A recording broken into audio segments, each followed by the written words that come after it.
ب3 يورو. دلوقتي بقى ايه هنجيب الكولو كوا. صباح الفل. بتضحك عليكم يا جماعه، لا مؤاخذه في الكلمه بس انتوا بيضحك عليكم يعني. صباحكم زي الفل.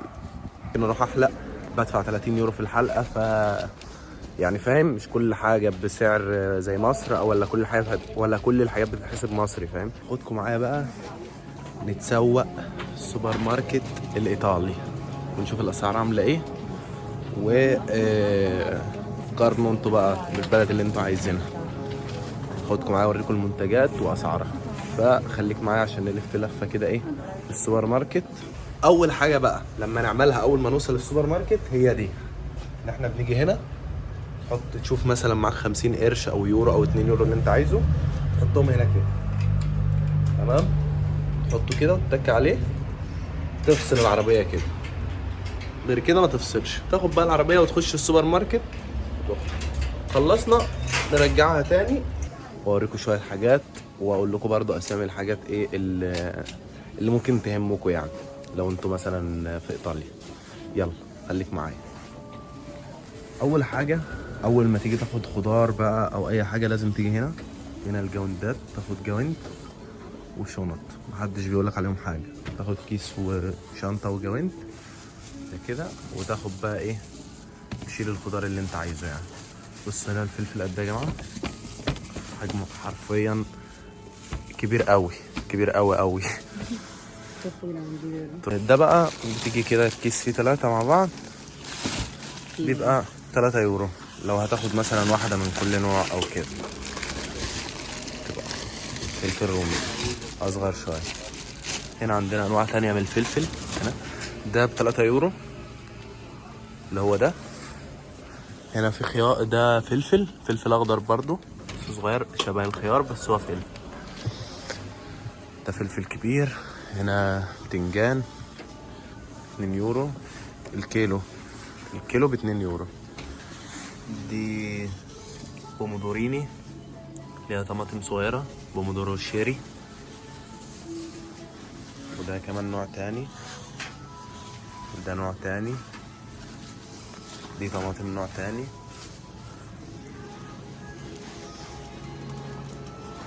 عندنا هنا بقى مثلا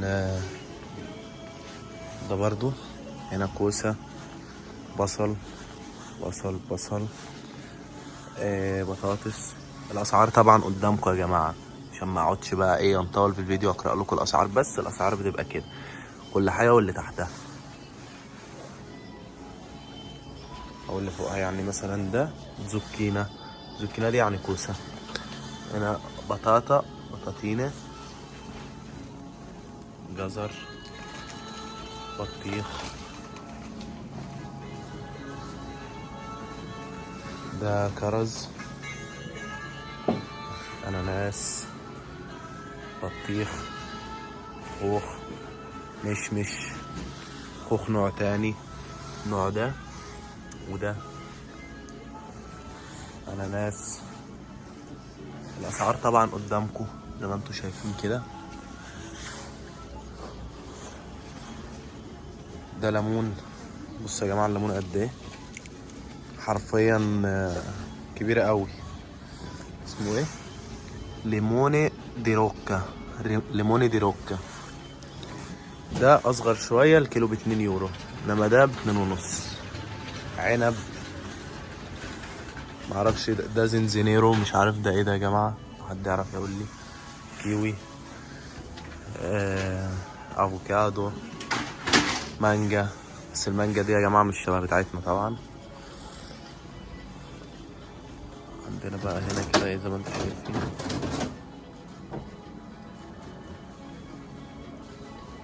ده كله عندنا في السوبر ماركت. هنا بقى ده بطاطس حمراء، ده تزوكا. اللي تزوكا دي يا جماعة مش تحسها اناناس بس هي مش اناناس، يعني تزوكا مش عارف اسمها ايه بالعربي.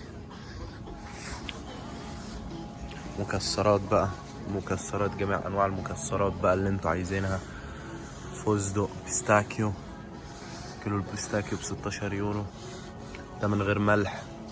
مكسرات مكسرات مكسرات مكسرات مكسرات.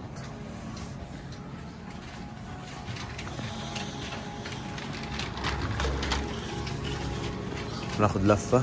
ده سلطة، مكرونات،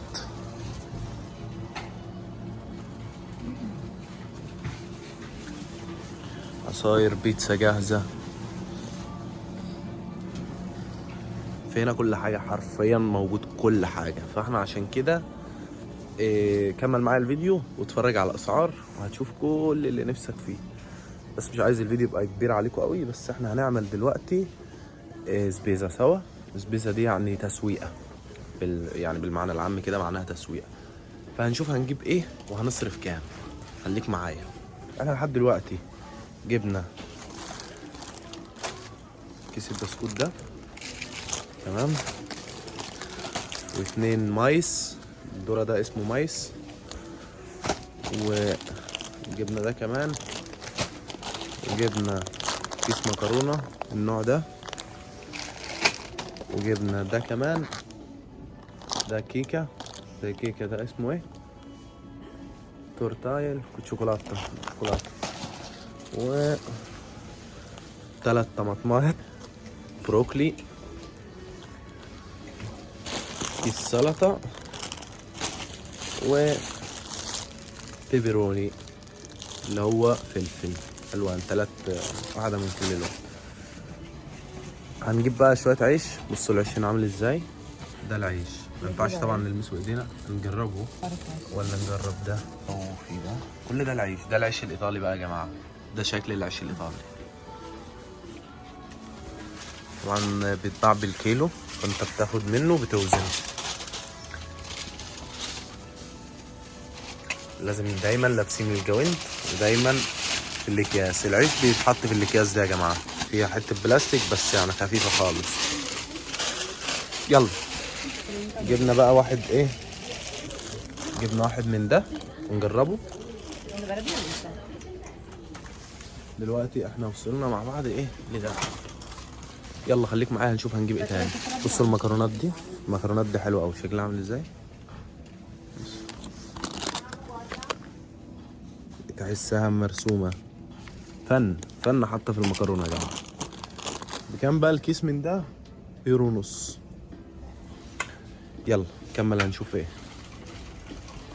خلينا نشوف هنجيب ايه تاني.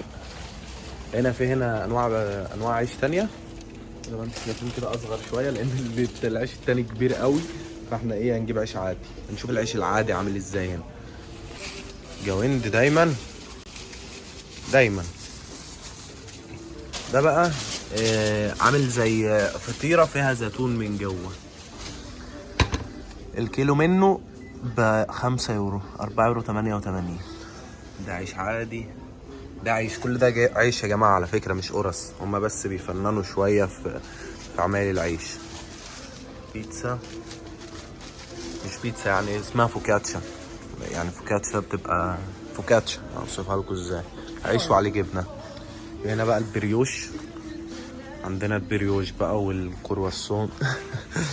ده في السوبر ماركت برضه بيتباع. ارخص طبعا بكتير. يعني انت مثلا عشان تجيب ده من البار مثلا ب€20، €30 على حسب انت قاعد على انهي بار. او بار يا جماعه هنا في ايطاليا عموما تسمع كلمه بار دي معناها ان هو قهوه عاديه، مش بار من اللي دماغك راحت له يعني. في عندنا انواع كتير. بص السعر عامل ازاي. 43 شنتيزم، 45 شنتيزم. شنتيزم يعني قرش. العيش بقى اللي هو شبه مصر شويه، الاقرب ان هو بيبقى العيش يعني اللي ممكن نعرف ناكله اللي هو ده تورتيليا. عيش تورتيليا. في منه انواع طبعا انتوا شايفين كده. في منه ده بتاع تحسه عيش كريب، بس هو مش كريب طبعا. بطعم البابريكا، عيش بطعم البابريكا. ده قسم المحرمات. ملناش دعوه بيه، بس هبقى اديكوا برضه نظره عن الاسعار بتاعته عامله ازاي. شوف ايه قسم القهوه بقى. عندنا هنا دي شوكولاته. الاسعار اهي. بصوا انتوا بقى على الاسعار. انا هاخد لكم جوله سريعه زي ما قلت لكم. انتوا بصوا، دي كل انواع القهوه واسعارها. اسبريسو مثلا، كبسوله. دي المكان اللي هو بتاع الكبسوله. كيلو السكر ب99 قرش. كيلو الدقيق ب50 قرش. كيلو الدقيق ب50 قرش. يعني ايه كيلو الدقيق ب50 قرش وكيلو السكر بجنيه بيورو؟ يعني اقول لكم ايه؟ طيب بصوا الحته دي بقى حلوه. دي بقى للناس الكسوله، الناس اللي ما بتعرفش تطبخ. تلاقي بقى ايه عندهم مثلا كسكس جاهز، ده مينيسترينا بريمافيرا، دي شوربة شعرية وشوية خضار، ده هنا انسلاطة دريزو جاهزة. كل الحاجات دي جاهزة يا جماعة. شيتشي، حمص، الحاجات دي كلها جاهزة. ده كله جاهز للطبخ. دي شوربة، كل ده حاجات جاهزة. ريزوتو جاهز. الأسعار زي ما انتوا شايفين كده. الزيت، خل، اوليو دي اوليفا، زيت اوليفا، لتر ازازة زيت زيتون لتر كامل 5.89 قرش يا جماعة. عارفين يعني ايه؟ هنا مثلا ده ماركة تانية اعلى شوية 7 يورو. لا بأمانة أنا سمعت ارقام خيالية في زيت الزيتون ده في مصر، بس يعني انتوا بيضحك عليكم يا جماعة، لا مؤاخذة في الكلمة، بس انتوا بيضحك عليكم يعني. دي بقى المناديل، عصاير بقى. عندك هنا عصاير، الازازة دي 1 يورو. عصاير، كل ده عصاير عصاير عصاير عصاير. عندك هنا حاجة ساقعة بقى وعصاير والكلام ده كله. بص يا جماعة، مقلدين كوكاكولا بس هم عاملين مقاطعة. سوبر ماركت ده مقاطعة اسمه بيست بدل ما هو كوكاكولا. متفهمش بكام؟ ب51. انما ده الشاي اللي كنت بقولك عليه، ده شاي بالليمون، تي ليموني، يعني شاي بالليمون. ده شاي بالخوخ، وفي منه ماركات طبعا. يعني ده حاجة أساسية هنا في إيطاليا، الشاي بالليمون ده والشاي بالخوخ. الشاي عموما الساقع أساسية في إيطاليا، ما بيستغنوش عنها يعني. هنا بقى صلصات مثلا باربيكيو كده، مثلا زيتون بقى، صلصة، حاجات باربيكيو. ايه ده بيبرونشيني، ده يعني شطة، فلفل حر، فلفل حر، شطة. تونة، علبة التونة دي كلها كده على بعضها، دي كلها كده ب4 يورو ونص. ده كابري، معرفش الكابري ده موجود في مصر ولا لأ، بس ده بيبقى حادق جدا يا جماعة، حاجة حادقة جدا جدا جدا جدا جدا. هنا بقى مثلا تلاقي بقى ايه الشنط حاجات بقى الزبالة وحاجات التنظيف والكلام ده كله، تلاقوه هنا نفس الموضوع. ده بقى شوية حاجات كده مختلطة، مقرمشات وسناكس بقى وشغل يعني. ده تكمل هنا قسم محرمات برضو ملناش دعوة بيه، بس هوريكم يعني الأسعار للعلم. مثلا 70 قرش. حاجات هنا خمرة والشرب والكلام ده حرفيا أسعارها في النازل خالص يعني، بلاش للي عايز يسكر. يلا ملناش دعوة طبعا بالكلام ده. احنا دلوقتي ايه جبنا ده كله، جبنا كمان ايه ده مش عارف ايه ده، بس قلنا هنجربه يعني، هنبقى نشوفه ايه ده بعد كده. اسمه ازيجوميش، حاجة مكتوب عليه بالألماني، مكتوب عليه ألماني. لو حد يفهم ايه ده بالألماني يقول لنا. وجبنا كمان ده مش عارف ايه ده برضو، بس هنجربه. حاجة ألمانية برضو مكتوب عليها ألماني، بس حاجة دي صويا، جورميلي دي صويا، دي صولا، دي صويا حاجة دي صويا بس مش عارف ايه. بصوا فرشة سنان مكنة كهرباء يا جماعة ب10 يورو. نضارة 5 يورو. شيبسي. بصوا هنا في ايه كمان، في هدوم برضو، كوتشيات. يعني الكوتشي ده ب4 يورو وب6 يورو وب3 يورو ونص. لا 3 يورو ونص ده حاجة تانية، انما ده ب3 يورو. متخيلين ان ده ب3 يورو؟ ده بكام ده؟ انا مش عارف هو هل فعلا لا هو فعلا الكوتشي ده زي ما انتوا شايفين كده بالسعر ده ولا ايه بالظبط، ولا ده برضه عندنا ادوات كهربائيه. كل ده في السوبر ماركت على فكره، يعني احنا مش دخلناش محل ادوات كهربائيه ولا حاجه، ده في السوبر ماركت. عندهم هنا قفل لو عندك عجله ولا حاجه. ده هنا انا شاكك في الاسعار دي، حاسس ان فيها حاجه غلط. هنجيب ايه طيب؟ حد عنده فكره يقول لنا نجيب ايه؟ في حاجات هنا لتظبيط البيت بقى ومش عارف ايه، وارفف للثلاجات.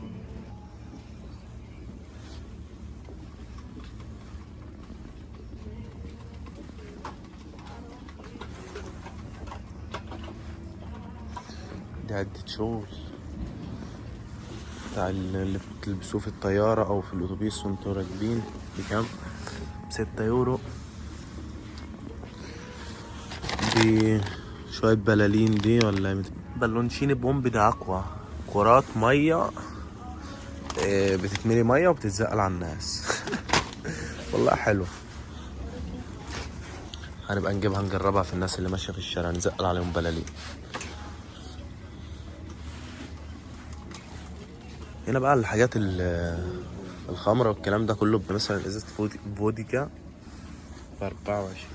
في حاجات تانية بقى. كل ده الكل يا جماعة، كل ده كحول، كل ده كحول. بس انا بوريكم بس ان الحاجات هنا ببلاش. يعني تلاقي ازازة فينو زي كده ب2 يورو، فاهم؟ فابعدوا عن الحاجات دي، لان الحاجات دي هنا ببلاش فعلا وانت هتتغر. بيع اللي وراك واللي قدامك بقى بعد كده في الشرب. بس يعني مثلا ازازة كبيرة قد دي كلها ب2 يورو 60 قرش. اقول لكم ايه يعني، الجنب ده لما تخش اي سوبر ماركت كده هتشوفوه، انسوه. مايكرووند بكام؟ ب130. معرفش في مصر بكام. لو شايفين الحياة غالية او رخيصة في مصر اكتبوا لي في التعليقات ايه اللي انتوا شايفينه في مصر اغلى من هنا وايه اللي ارخص من هنا. ده بقى شغل ده اللحمة والفراخ بقى والهمبرجر واللحمة المفرومة والكلام ده كله. بس طبعا 90% منها مش حلال، ما كانتش كلها. في منها 90% من اللحوم ده يا جماعة خنزير، فانتوا لازم تقرأوا صح عشان ما تقعوش في الحاجات الخنزير. يعني سالسيتشا دي خنزير، بوكونشيني دي سالسيتشا برضو خنزير. كل ده خنزير، كل ده خنزير. في التيدي بيتيلو طبعا المفروض ما يبقاش خنزير. بس هنا عندنا تحت برضو حاجات اسماك. انسلاطة دي ماري يعني سلطة البحر، ودي برضو انسلاطة دي ماري مع سالنتينا، نوع تاني من سلطة البحر. سردين، سلمون، سوشي هنا جاهز. علبة السوشي دي كلها اللي انتوا شايفينها دي ب8 يورو. بس احنا بقى السوشي ده له فيديو لوحده، هناكل ونجرب في جميع انواع السوشي اللي تخطر وما تخطرش على بالكم، ونشوف بقى السوشي اللي بجد عامل ازاي. السوشي الحقيقي بقى من الناس من الجابوني من اليابان، والناس بقى اللي بتعمل السوشي بحقه حقيقي. وهنصور التجربة كاملة، فانا محضر له يعني الفيديو ده، استنوا الايام الجايه. هنا بقى ده جبن، كل دي انواع جبن يا جماعه. عايز اقول لكم ان دي كلها كده انواع جبن، كل دي انواع جبن. تخيل بقى ايه كام انواع جبنه هنا. جبنه موتزاريلا، جبنه موتزاريلا، جبنه موتزاريلا دي بوفولا، بوراتا. كل دي انواع عموما، كلها يعني منتجات البان في العموم كلها. هتلاقي موتزاريلا هنا مثلا، كيس الموتزاريلا ده 250 جرام ب 2.39. فمعرفش غالي برضه ولا لا، بس يعني بالنسبة لهنا الأسعار معقولة. الكيس ده فيه 4 كور موتزاريلا، الواحدة 125 جرام وب3 يورو. فشغال حلو. أو بقى لو هتاخد واحدة بس يعني تعمل، لو هتاخد واحدة على قد الأكلة بتاعتك تاخد واحدة بس صغيرة من دي ب85 قرش. دي فيلادلفيا، من أنضف أنواع الجبن اللي بتبقى هنا. عليها هنا عرض دي ب 2.39، دي معلهاش عرض ب 3 يورو. دي فيلادلفيا بس من غير اي طعم، لان دي فيها طعم، انما دي اوريجينالي زي ما انتم شايفين. اوريجينالي يعني الاصليه بيورو 60. ده لبن، كل ده لبن. دي عصاير، بصوا يعني بكام؟ ب 99 قرش. الازازه دي كلها ب 99 قرش، يعني لو تاخد الكاسيته كلها بكام؟ ب 6 يورو. دي تونه، دي كلها كده تونه، فيها 8 علب، 8 علب تونه.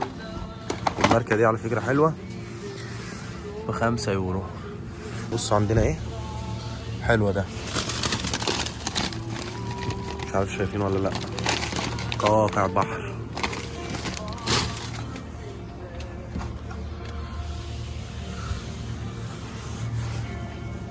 قواقع البحر دي ب10 يورو، غالية. بيتزا جاهزة ب3 يورو، لو انت مثلا مش عايز تروح تاكل في مطعم ولا حاجة تجيبها من هنا. هنا بقى ايس كريم، تشيكن ناجت، باستل ديناتا، برضو ايس كريم. بصوا بيجي في الكوباية بتاعته عامل ازاي، وب2 يورو ونص.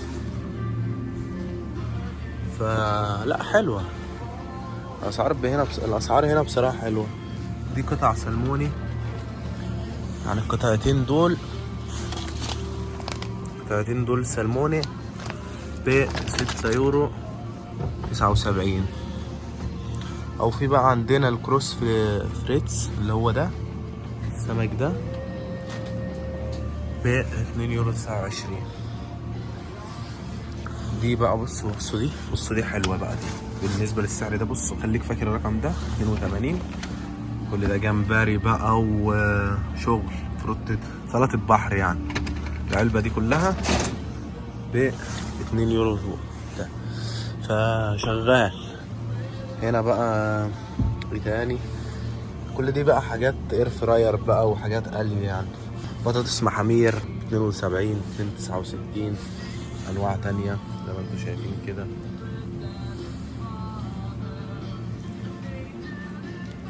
دي برضو حاجات بقى سلومي، كلها حاجات خنزير. الخنزير هنا اسمه ميالي. دي انواع تانية من الجبن، هنا ملهاش علاقة بالميال، بس انواع تانية من الجبن ملهاش دعوة بالخنزير يعني. انما ده بقى كله اللي خنزير، من اول هنا ده كده كله خنزير. كل الحاجات دي لازم تاخد بالك يا جماعة من الاسامي بالظبط. اي حاجة مكتوب عليها سلامي او الكلام ده كله خنزير. هنا بقى دي انواع تانية بقى ايه، ممكن الحاجات دي ملهاش علاقة بالخنزير بس مش كلها طبعا يعني. ده مثلا البورشوتو كرودو ده اول ما تشوفه خنزير على طول. ده الا كارن يعني دي لحمه، بس برضو ما تضمنهاش. اللزوك كده اللي كنت بوريتها لكم قبل كده في اول الفيديو، بس ايه حلوه يعني، اللي هي ده شكلها من جوه. ده كرشوفي. الرافيولي يا جماعه ده حاجه حلوه، بتتعمل في سمنه كده على طول وبتبقى جاهزه يعني. بتسلقها بس 5 دقايق وبعد كده بتشوحها شويه في سمنه وخلاص. ده اللي احنا جبناه. البوستر ده يا جماعه بولو يعني فراخ، بولو ايتاكينو يعني فراخ وفراخ رومي. بوستر ده فراخ وفراخ رومي، مش ان هو مش خنزير ده. وجبنا فرخة لان لقينا عليها عرض ب4 يورو و49 سنتيزو، فحلو قوي. هنا برضو المشكلة بقى فين؟ في ان الجزارات الاسلامية اغلبها بتبقى غالية قوي قوي قوي. وبرضو انت ما تضمنش اذا كانت مطبوخة على الحلال ولا لا. انت شايف بقى على حسب بقى انت شايف ايه، فاهم؟ او انت متوقع ان الحياة دي حلوة ولا لا. دي انواع تانية ايس كريم هنا زي ما انتم شايفين كده. كل ده انواع ايس كريم. نروح على الكاسة نحاسب ونشوف ايه احنا جبنا ايه وهندفع كام. وفي الاخر قول لي بقى انت رأيك في التعليقات، اذا كان الاسعار في مصر ارخص من هنا ولا هنا ارخص من مصر، واللي انت عايز نجربه هنا في ايطاليا وهنجربه سوا. بصوا في حاجه تانية حلوه هوريها لكم. هنا بقى ايه، مكان الدفع الآلي. تيجي هنا تحط حاجتك وتدفع بنفسك، مفيش حد بيبقى واقف يعني. لو تبص تلاقوا الناس هنا واقفه بتحاسب وهتمشي.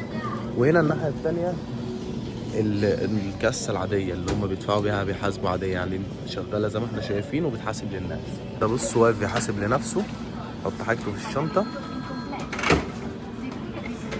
وخلاص بقى، مفيش حد واقف عنده، ويفتح الباب يخرج بياخد الوصل وبيفتح بيه الباب ويعدي. احنا جايبين الشنطه بتاعتنا عشان نعبيها، لان طبعا احنا جايبين حاجات كتير وما بحبش امشي بالشنط كده في الشارع. انت بقى وانت خارج عند الكاسه بتلاقي الحاجات دي حاطينها لك كده عشان لو ناسي حاجه وعايز تشتريها، واصله اي حاجه بقى، شويه مسامير، لزق، الكلام ده كله بتلاقيهم حاطينه لك كده في الاخر، وشويه شوكولاتات برضو يعني لو عندك فكه باقيه. ده كل الحاجات دي احنا جايبينها، كل ده جبناه، ده اللي احنا جبناه كله. هنحاسب عليه وهنشوف بقى ايه بكام دلوقتي. كل ده تبعنا، كل ده احنا جبناه. عايزين نشوف حساب الحاجات دي كلها. ورا السيرة هنا لو هتدفع بالكارت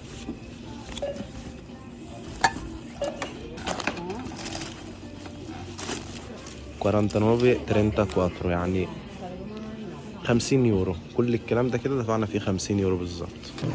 شايفين السكونترينو عامل ازاي؟ السكونترينو ده يعني الوصل. كل الحاجات دي جبناها كده، وفي الاخر السعر 49 يورو 34 سنتيز.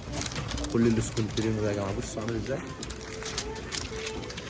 بس ده كل ده السوبر ماركت، كل ده سوبر ماركت. نوصل بقى دي كده يخرج لنا ال 50 قرش بتاعتنا، ناخدها نمشي. الفكرة فين بقى؟